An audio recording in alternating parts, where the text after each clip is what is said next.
Hello and welcome to the DFS_PhD show for today, the 12th of December. Remember, you're good enough, you're strong enough, and gosh darn it, someone's got to win that money.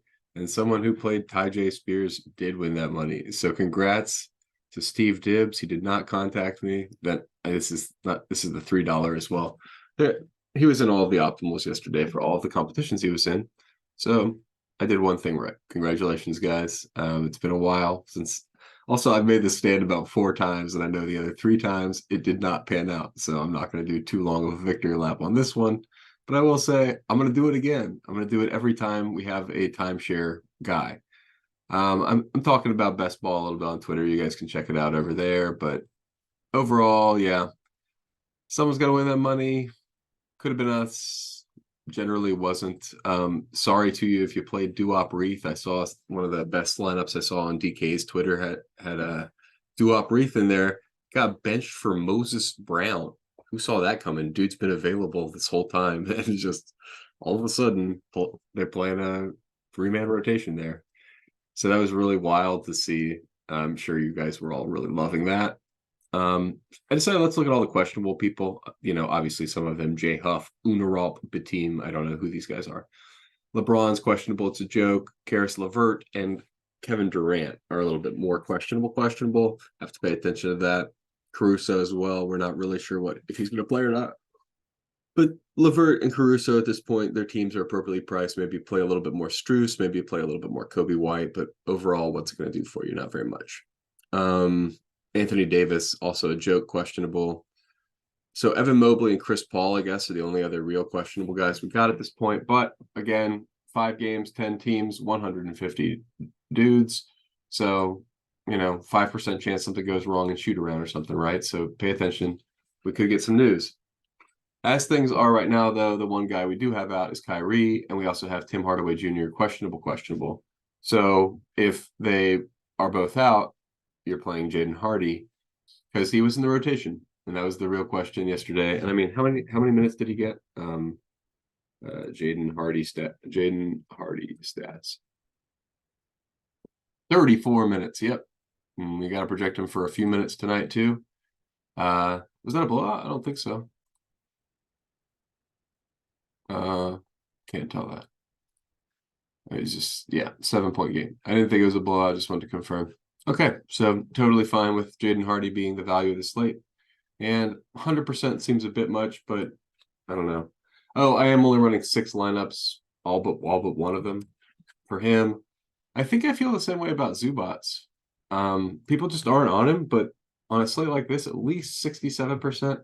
I might go up to 90% on Zubac as well. Definitely agree with that. Don't know what these. Why would I ever have James Harden and Kawhi Leonard at any advanced number? I don't think I get there. Not even on a short slate. 50% fine. They could go off. Whatever. Are they underpriced? Are they like way on? Oh wow. Okay, they're down at 8,000 now. Yeah, at 8,000. I mean, I'm not gonna have 100% of them because they still are in a 3-way split of an offense. But those guys can go off for 50 any night, and I mean, could be. Yeah. Okay. Exum is another guy like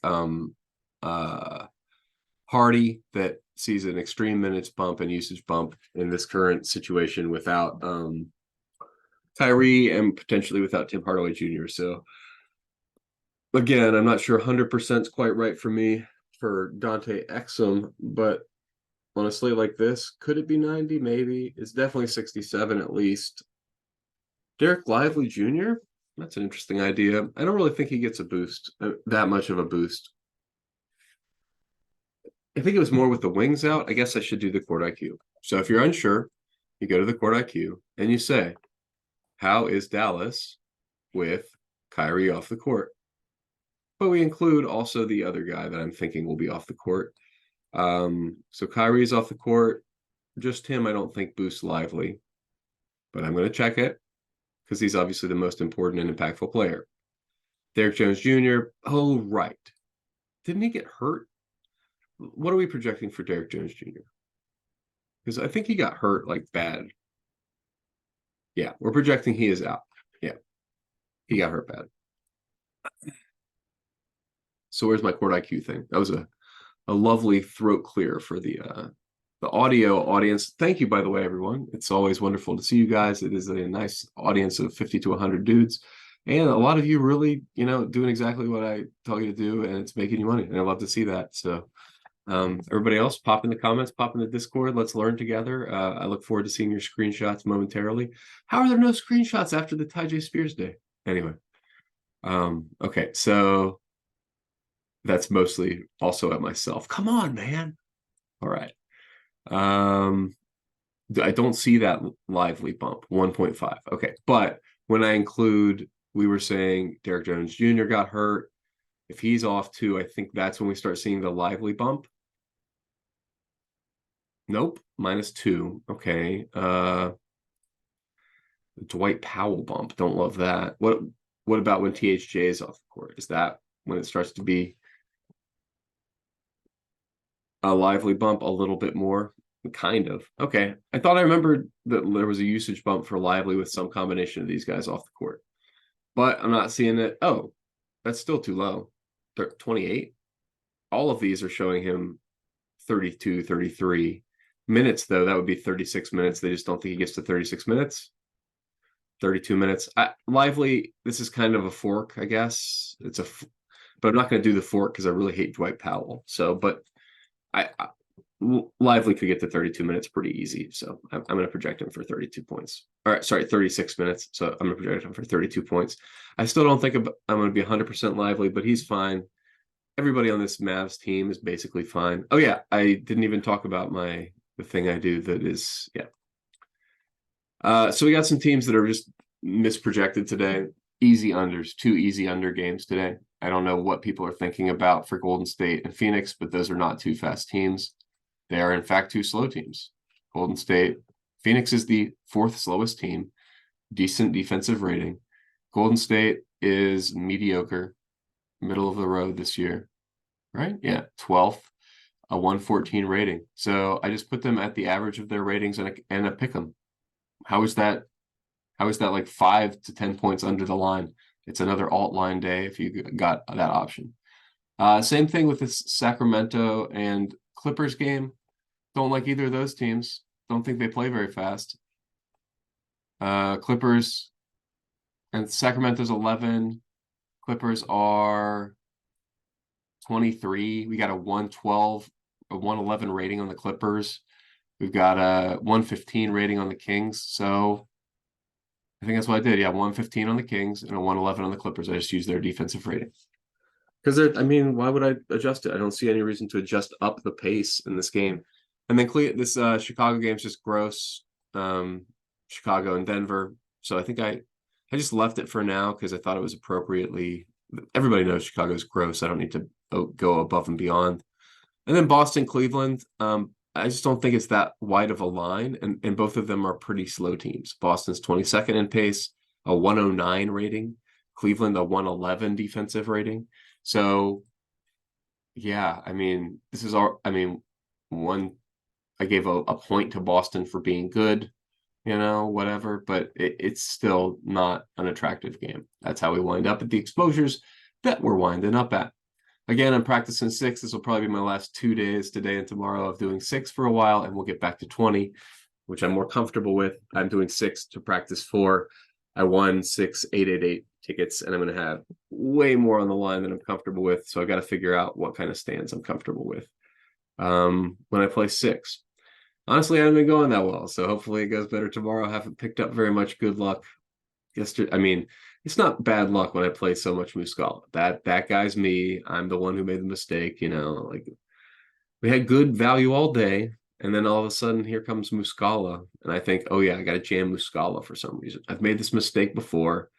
He DMP'd the other time, though, so I thought, okay, fine. This is not going to be the same mistake, at least. And no, it wasn't. It was a different mistake. It was he played like a ghost and then got in foul trouble, and also was playing against Embiid, and maybe I should have thought about that, and maybe I shouldn't have had 80% of him. But here I go again.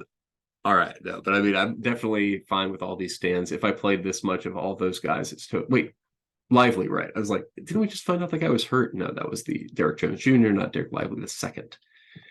I don't really want to be 85% Derek Lively the second. We obviously have to do a rebuild at some point today. But it's also gross. This is a 5-game slate, so $500 wiggle room at least. You can get a little bit more if you're like late swapping or something, maybe. So you get crazy news you can use. But you don't have to be selective. I didn't, aside from making the changes to the projections, I don't think I X'd anybody out at all.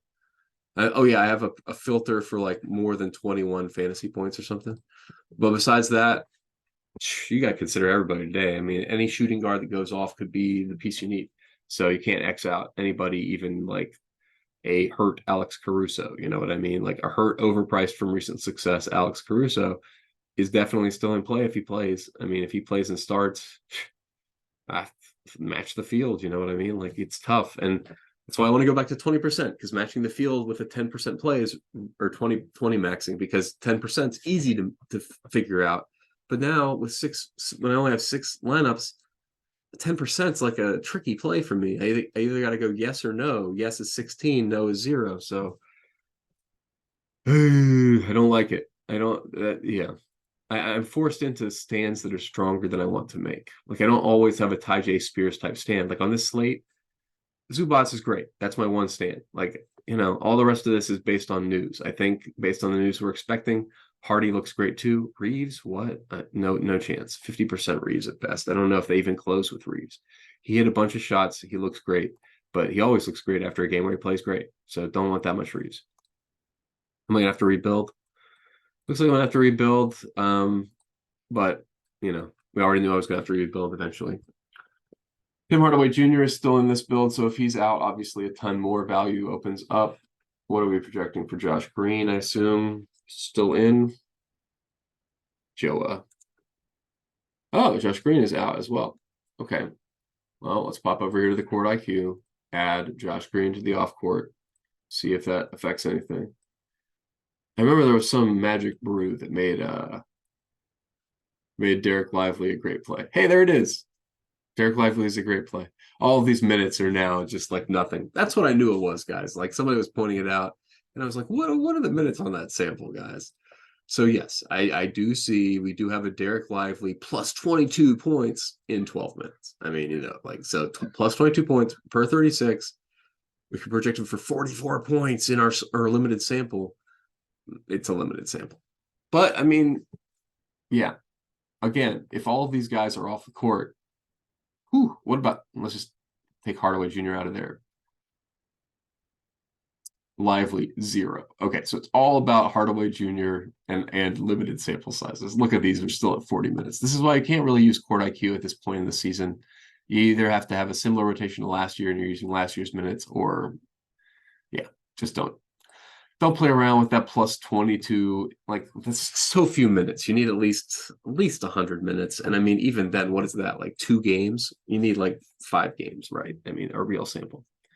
So anyway, yeah, it's a small slate. Listen for news, come to the Discord, check it out. Like, comment, subscribe, and remember, you're good enough, you're strong enough, and gosh darn it, someone's got to win that money. Might as well be us.